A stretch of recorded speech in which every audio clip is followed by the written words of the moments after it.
بسم اللہ الرحمن الرحیم۔ السلام علیکم۔ اب تک آپ نے ان پراسرار مقامات کے متعلق جو کچھ بھی سنا، اگر وہ آپ کو ناقابل یقین اور حیران کن لگا ہو تو یقین کریں کہ آپ بہت غلط ہیں، کیونکہ اب جو واقعات میں آپ کو سنانے والا ہوں، اگر وہ ریکارڈڈ ہسٹری میں موجود نہ ہوتے تو شاید کوئی کبھی ان واقعات پر یقین بھی نہ کرتا۔ ان میں سے پہلا واقعہ 14 اپریل 1561 کو جرمنی کے شہر نوئرمبرگ میں پیش آیا تھا۔ اب 15ویں صدی کے یورپ میں نوئرمبرگ ہولی رومن امپائر کا ایک بہت بڑا شہر تھا، اور ایک بہت بڑا شہر ہونے کا مطلب یہ ہے کہ اس واقعے کی سچائی کے گواہ سینکڑوں کی تعداد میں شہر کے اندر موجود تھے، اور اس واقعے کا ایک ریکارڈ آج بھی سوئٹزرلینڈ کے شہر زیورک کی کلیکشن میں ایک ووڈ کٹ پینٹنگ کی صورت میں موجود ہے۔ اس واقعے کو نوئرمبرگ والوں نے اپنے شہر کے پمفلٹس میں بھی چھپوایا تھا، اور آپ کی آسانی کے لیے میں ان میں سے ایک پمفلٹ کا ترجمہ آپ کے سامنے رکھ دیتا ہوں، جو کہ نوئرمبرگ والوں کی زبانی کچھ یوں ہے کہ 14 اپریل سن 1561 کی صبح 4 سے 5 بجے کے درمیان ہمیں آسمان میں ایک نہایت خوفناک نظارہ دیکھنے کو ملا، جسے ہمارے شہر نوئرمبرگ کے سینکڑوں لوگوں نے دیکھا ہے۔ ہمیں سب سے پہلے سورج کے گرد سرخ رنگ کے آدھے دائرے نظر آنا شروع ہوئے، جنہیں دیکھ کر ہمیں پریشانی طاری ہوئی، اور پھر ایک کے بعد ایک ہمیں آسمان میں کچھ عجیب و غریب سی گول چیزیں نظر آنا شروع ہو گئیں۔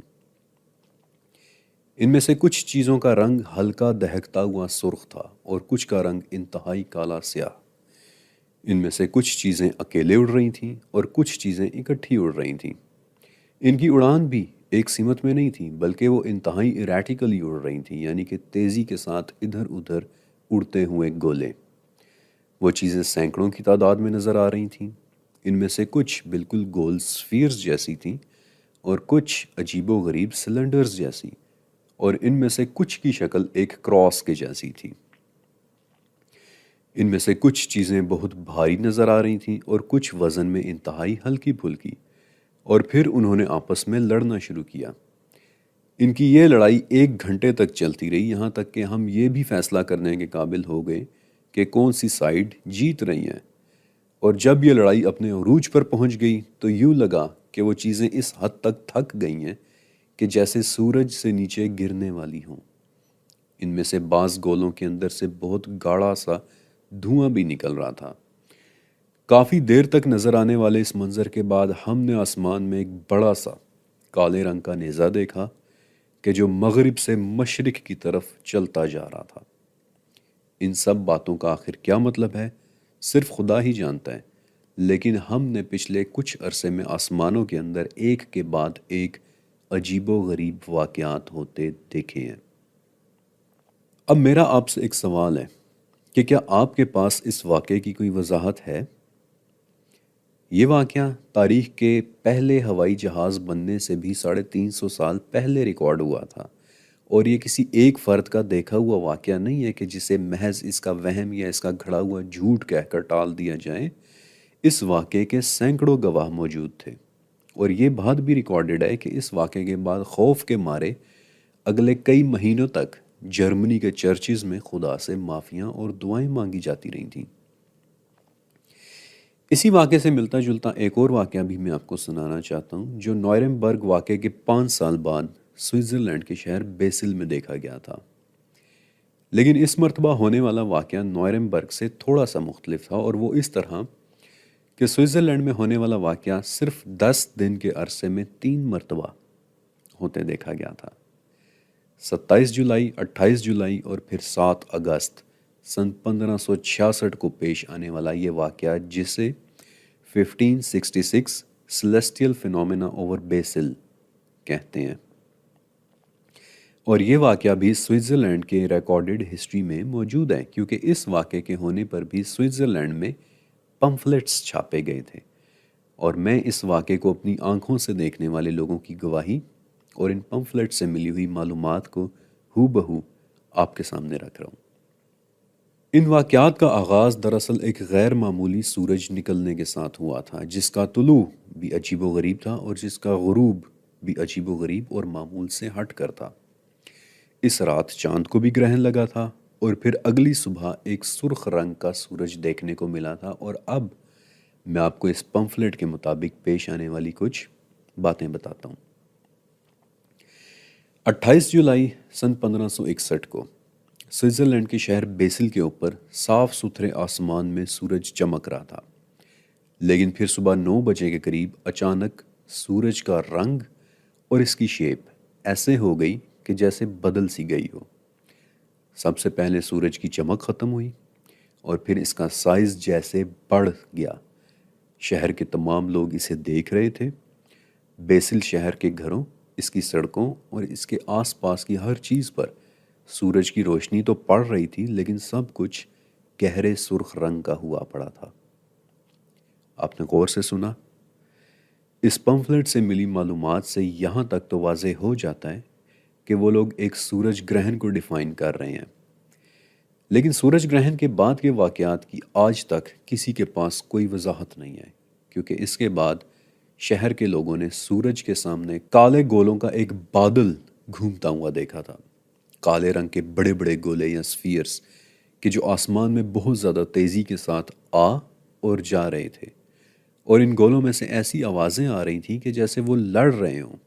ان میں سے بہت سے گولے سرخ رنگ اور غصے میں نظر آ رہے تھے،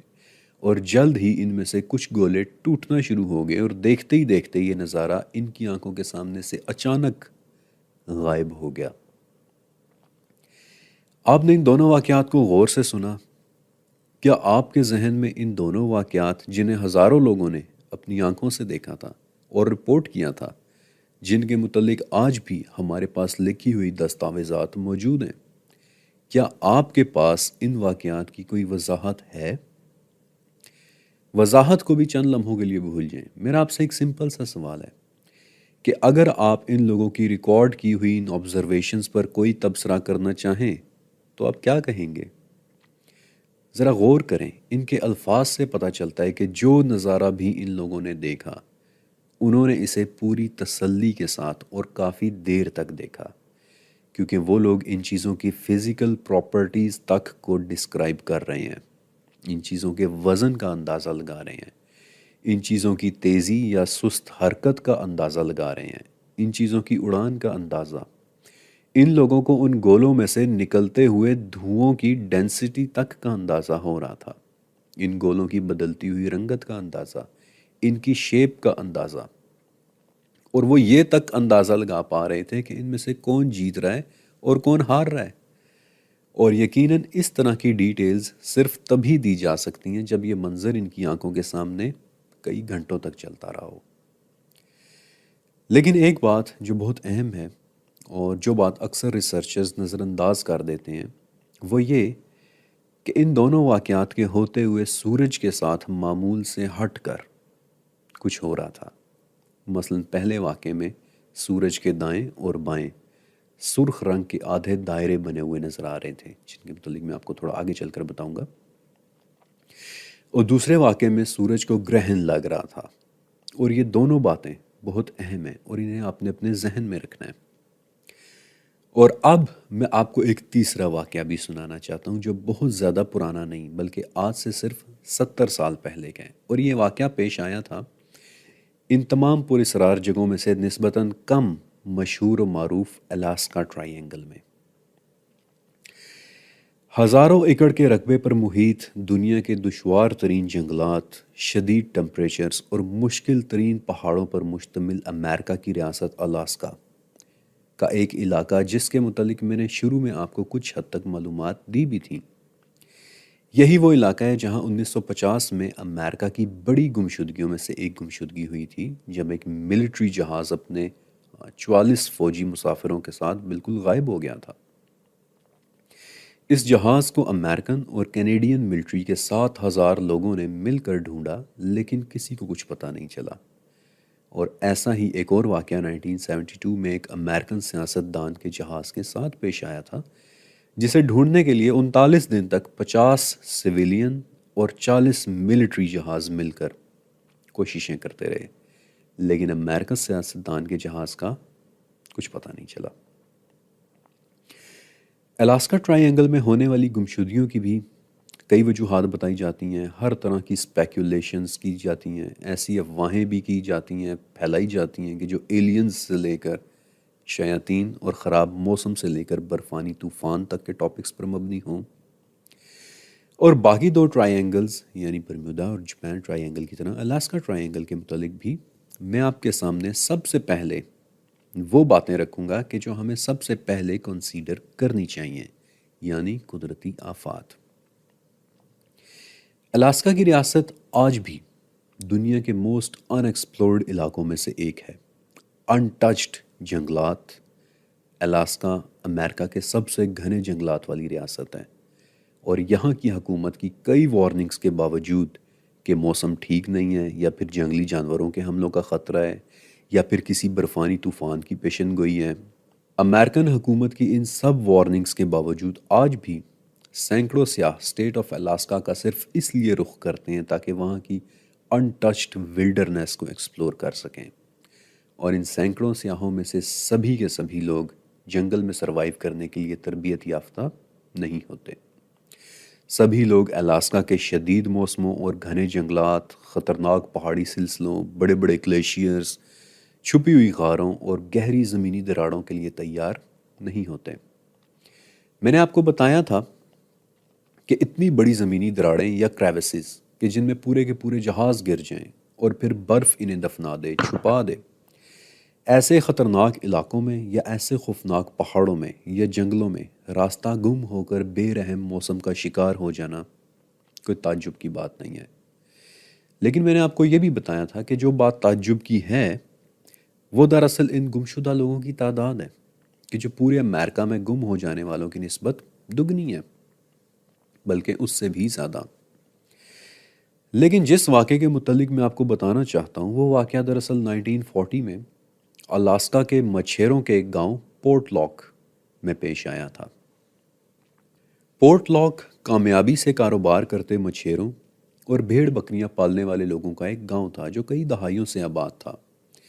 لیکن 1940 کی دہائی اس گاؤں کے لیے کسی قیامت سے کم نہیں تھی۔ ہوا یوں کہ پورٹ لاک کے تالابوں میں بھیڑوں، بکریوں اور انسانوں کی کٹی پھٹی لاشیں ملنا شروع ہو گئیں۔ لوگ غائب ہونے لگ گئے، اور جب یہ خوفناک واقعات حد سے زیادہ بڑھ گئے تو پورٹ لاک کے گاؤں ایک ایک کر کے پولیس اسٹیشن کو رپورٹ کرنا شروع ہو گئے کہ کوئی عجیب و غریب جانور نما مخلوق ان پر حملہ کر رہی ہے۔ لیکن یہاں ایک بات ذہن میں رکھنی چاہیے کہ ہم الاسکا کی بات کر رہے ہیں، اور الاسکا وہ جگہ ہے جہاں دنیا کے چند بڑے بڑے جنگلی ریچھ پائے جاتے ہیں۔ تو کیا ان لوگوں کا سامنا کسی بہت بڑے جنگلی ریچھ سے ہو رہا تھا؟ ہو سکتا ہے، لیکن یہاں میں آپ کو الاسکا کے مقامی ریڈ انڈینز میں سے ان کے ایک مخصوص قبیلے تلنگت قبیلے کے متعلق بتانا چاہتا ہوں۔ یہ لوگ صدیوں سے امریکہ اور الاسکا میں آباد ہیں، اور دنیا کے تمام کلچرز کی طرح تلنگت کلچر میں بھی ان کی کچھ فوک لورز یا لوک کہانیاں پائی جاتی ہیں۔ ان مقامی قبائلی لوگوں میں سے ایک شخص تھا البرٹ پیٹکا، کہ جس کے ساتھ بقول البرٹ کے ایک عجیب واقعہ پیش آیا۔ البرٹ کے مطابق اس پر بہت زیادہ بالوں والی کسی مخلوق نے حملہ کیا تھا۔ البرٹ کے کتوں نے اس وقت اپنے مالک کو بچانے کے لیے اس مخلوق سے لڑائی بھی کی اور وہ بھاگ بھی گئی، لیکن بھاگنے سے پہلے اس مخلوق نے البرٹ کے سینے پر زور سے ایک وار کیا تھا۔ آپ کہہ سکتے ہیں کہ ہو سکتا ہے البرٹ پر کسی جنگلی جانور نے حملہ کیا ہو، لیکن البرٹ ایک مقامی تھا جو انہی جنگلوں میں پیدا ہوا اور پلا بڑا تھا۔ وہ وہاں کے مقامی جانوروں سے اچھی طرح واقف تھا۔ وہ ان جانوروں کی ڈسکرپشن میں فرق کرنا جانتا تھا۔ اسے پتا تھا کہ ریچھ یا بھیڑیے اور بالوں والی کسی مخلوق میں فرق ہوتا ہے۔ اور کچھ لوگ یہ بھی کہہ سکتے ہیں کہ ہو سکتا ہے کہ البرٹ جھوٹ بول رہا ہو، لیکن البرٹ جھوٹ نہیں بول رہا تھا، کیونکہ یہی وہ چوٹ تھی کہ بعد میں جس کے زخم کی تاب نہ لاتے ہوئے البرٹ کی موت ہو گئی تھی۔ اسی بالوں والی مخلوق کے متعلق ایک اور واقعہ ان مقامی قبائلی لوگوں کے دو لکڑہارے بھائی بھی سناتے ہیں کہ وہ جنگلوں میں لکڑیاں کاٹ رہے تھے، اور اس دوران بڑے بھائی نے ایک مضبوط اور بہت بڑے درخت کو تنے سے کاٹ کر گرا دیا، اور اس وقت اس کا چھوٹا بھائی 20 سے 25 فٹ دور کھڑا لکڑیاں کاٹ رہا تھا، اور اس وقت اس نے دیکھا کہ بہت زیادہ بالوں والی ایک مخلوق اچانک کہیں سے نکلی ہے اور اس نے اسی کٹے ہوئے درخت کے تنے کو اٹھا کر بڑے بھائی کو مارا ہے، اور چھوٹا بھائی اپنے بیان میں کہتا ہے کہ ہو ہی نہیں سکتا کہ وہ چیز کوئی انسان ہو، کیونکہ اتنے بڑے تنے کو کوئی انسان نہیں اٹھا سکتا تھا۔ دھیرے دھیرے پورٹ لاک کے لوگوں نے اس مخلوق کو مونٹیاک کے نام سے پہچانا شروع کر دیا، ایک ایسی مخلوق جو دیکھنے میں نہ تو انسان تھی اور نہ ہی کوئی جانور۔ پورٹ لاک کے کچھ لوگوں کا ماننا تھا کہ یہ کوئی ایسا جاندار ہے کہ جو دو مختلف دنیاؤں کے درمیان رہتا ہے، اور جو کسی اندیکھے راستے سے نکل کر ہماری دنیا میں آ جاتا ہے اور پھر اسی اندیکھے راستے سے واپس چلا جاتا ہے، اور جاتے جاتے بعض اوقات یہ انسانوں کو بھی اپنے ساتھ لے جاتا ہے۔ ان کہانیوں پر شاید ہی کوئی یقین کرے، لیکن جو بات سچائی کے ساتھ ہمیں پتہ ہے وہ یہ ہے کہ 1950 تک پورٹ لاک کے تمام لوگ پورٹ لاک کو چھوڑ کر ہمیشہ کے لیے وہاں سے جا چکے تھے۔ پورٹ لاک میں بچ جانے والا آخری شخص گاؤں کا بہادر پوسٹ ماسٹر تھا، جو اسی گاؤں میں پیدا ہوا اور پلا بڑا تھا اور ساری زندگی وہیں رہا۔ اس کے لیے اپنے آبائی گاؤں کو چھوڑ کر چلے جانا بہت تکلیف دہ تھا، لیکن پھر بھی بڑھتے ہوئے حملوں کے بعد بالآخر بوڑھا پوسٹ ماسٹر بھی 1951 میں پورٹ لاک چھوڑ کر چلا گیا، جس کے بعد آفیشلی وہاں کے پوسٹ آفس کو بند کر کے پورٹ لاک کو ابینڈنڈ سٹی، یعنی کہ ایک ترک شدہ شہر ڈکلیئر کر دیا گیا، اور آج اس وقت پورٹ لاک میں سوائے ویران گھروں اور چھوڑ دی ہوئی گاڑیوں کے علاوہ اور کچھ بھی نہیں ہے۔ اب تک میں نے جو کچھ بھی آپ کو بتایا، مجھے پورا یقین ہے کہ آپ کے ذہن میں Bermuda try angle, Japan try angle اور الاسکا ٹرائی اینگل کے متعلق جوابات کی نسبت کہیں زیادہ سوالات پیدا ہو گئے ہوں گے، لیکن یہ پوری اسرار سی حیرانیاں صرف یہیں تک نہیں ہیں۔ 1561 اور 1566 میں ہونے والے جرمنی اور سوئٹزرلینڈ کے واقعات تو صرف دو واقعات ہیں۔ آپ میں سے کئی لوگوں نے اسپین کے سیٹلرز کے متعلق سن رکھا ہوگا، یا جنہیں ہم اردو میں آباد کار کہتے ہیں، یعنی کہ وہ لوگ جو امریکہ کی دریافت کے بعد 15ویں صدی میں اسپین اور یورپ سے نکل کر جہازوں میں بھر بھر کر دریافت ہونے والی اس نئی دنیا یعنی امریکہ آئے تھے۔ ان یورپین آباد کاروں نے امریکہ میں جو بستیاں بسائیں انہیں کالونیز کہا جاتا ہے۔ انہی کالونیز میں سے ایک کالونی کا نام روانوک کالونی تھا، جو یورپین آباد کاروں نے امریکہ میں اس جگہ بسائی تھی جو آج کی نارتھ کیرولینا کی سٹیٹ ہے۔ یہ کالونی راتوں رات پوری کی پوری غائب ہو گئی تھی، اور آج تک اس کا کچھ پتہ نہیں چلا کہ اس کے ساتھ ہوا کیا تھا۔ ہم صرف اتنا جانتے ہیں کہ نہ ان پر کسی نے حملہ کیا تھا، کیونکہ وہاں نہ تو کوئی لاشیں تھیں اور نہ ہی کوئی توڑ پھوڑ، اور نہ ہی انہیں کسی نے کسی قسم کا کوئی نقصان پہنچایا تھا۔ روانوک کی پوری کالونی اچانک کہاں غائب ہو گئی؟ الاسکا ٹرائی اینگل میں 16,000 لوگ بغیر کسی ثبوت، بغیر کسی نام و نشان چھوڑے کہاں غائب ہو گئے؟ بڑے بڑے جہازوں کی گمشدگیاں، اور پھر جن کی تلاش کے لیے 7,000 لوگ اور 90 سرچ اینڈ ریسکیو جہازوں کا مہینوں تک استعمال کیا جاتا رہا، لیکن پھر بھی کسی قسم کا کوئی ثبوت نہیں ملا۔ برمودا ٹرائی اینگل جہاں درجنوں چھوٹے بڑے جہاز اور کشتیاں غائب ہو چکے ہیں، اور کچھ کیسز میں جہاز اور کشتیاں تو بچ گئے لیکن پراسرار طور پر ان کے عملے غائب ہو گئے، اور پھر آج تک ان کا کچھ پتہ نہیں چل سکا۔ اور پھر جاپان ٹرائی اینگل جہاں جہازوں کے ساتھ ساتھ ان کی سرچ اینڈ ریسکیو ٹیمز تک غائب ہو گئیں۔ ابھی تک میں نے آپ کے سامنے ان تمام سوالوں کے جوابات نہیں رکھے، کوئی وضاحت نہیں رکھی۔ ابھی تک میں نے آپ کو ان پراسرار جگہوں میں سے صرف ان کا تعارف کروایا ہے، اور اگر آپ مجھے اجازت دیں